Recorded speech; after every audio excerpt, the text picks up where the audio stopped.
ఇవాళ ఒక మంచి లంచ్ బాక్స్ రెసిపీ చూద్దాం రండి. చకచకా అయిపోతుంది హడావిడి లేకుండా. ఇంకా తొందరగా రెసిపీ చూద్దాం వచ్చేయండి. ముందుగా ఒక 4 బంగాళదుంపలు శుభ్రంగా కడుక్కొని తొక్కలు తీసేసి చిన్న చిన్న ముక్కలుగా కోసేసుకోవాలి. చిన్నవి అంటే చాలా చిన్నవి, ఉల్లిపాయ ముక్కలు కోసుకుంటాం కదా అలా కోసుకోవాలి. ఇంత చిన్నగా రావాలంటే ఫస్ట్ సకానికి బంగాళదుంపని కోసేసి ఇక్కడ నేను చూపిస్తున్నాను కదా అలా 2 ముక్కలుగా కోసి అప్పుడు నిలువు ముక్కలు కోస్తే బాగా చిన్నగా వస్తాయి బంగాళదుంప ముక్కలు. ఇంత చిన్నగా కోయడం వల్ల ఏంటంటే టైం ఎక్కువ పట్టదు, తొందరగా మగ్గిపోతాయి. బంగాళదుంప ముక్కలు కోసిన తర్వాత పైన రెడ్గా వచ్చేస్తుంది కదా అలా రాకుండా ఉండడానికి మీకోసం ఒక చిన్న టిప్.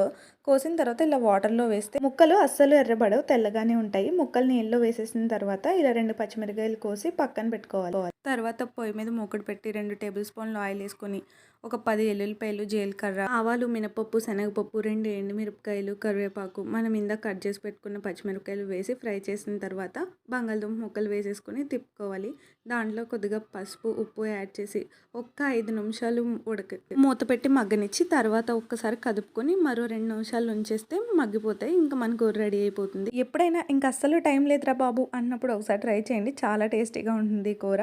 పిల్లలు కూడా ఈజీగా చేసేసుకోవచ్చు. చూడండి ఎంత మెత్తగా ఉడికిందో ముక్క. వీడియో నచ్చిందా? అయితే లైక్ చేసి ఫాలో అవ్వడం అస్సలు మర్చిపోకండి. సరే, మళ్ళీ నెక్స్ట్ వీడియోలో కలుద్దాం. బాయ్.